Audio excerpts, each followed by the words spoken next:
Sign 30 degree और sign 60 degree कैसे समझें। नमस्कार दोस्तों, साइन 30 डिग्री साइन और साइन 60 डिग्री को एक ही चित्र होता है जो इस प्रकार है। दोस्तों पहले साइन 60 डिग्री को समझें। साइन 60 डिग्री का मतलब होता है तीनों कोण बराबर होता है। जब तीनों कोण बराबर तो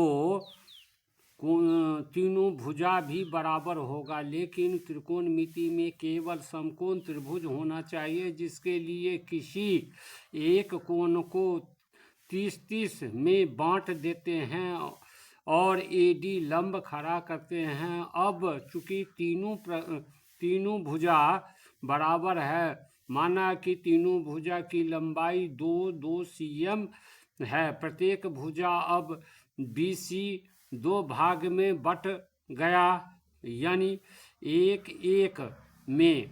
चूंकि AD लंब है, इसलिए अब दोनों त्रिभुज बन गया जो समकोण त्रिभुज है। दोनों में से किसी एक त्रिभुज लेते हैं तो त्रिभुज मैंने समकोण त्रिभुज ABD लिया, जिसमें कोण A 30 डिग्री, कोण B 60 डिग्री तथा कोण D 90 डिग्री हुआ। अब लंब AD की लंबाई कर्ण स्क्वायर माइनस लंबाई कर्ण स्क्वायर माइनस आधार स्क्वायर या बड़ी भुजा कर्ण होता है, या लंब स्क्वायर बराबर कर्ण स्क्वायर माइनस आधार स्क्वायर P स्क्वायर माइनस कर्ण square minus I square, P बराबर 4 - 1 या P स्क्वायर बराबर 3 या P बराबर √3 हुआ।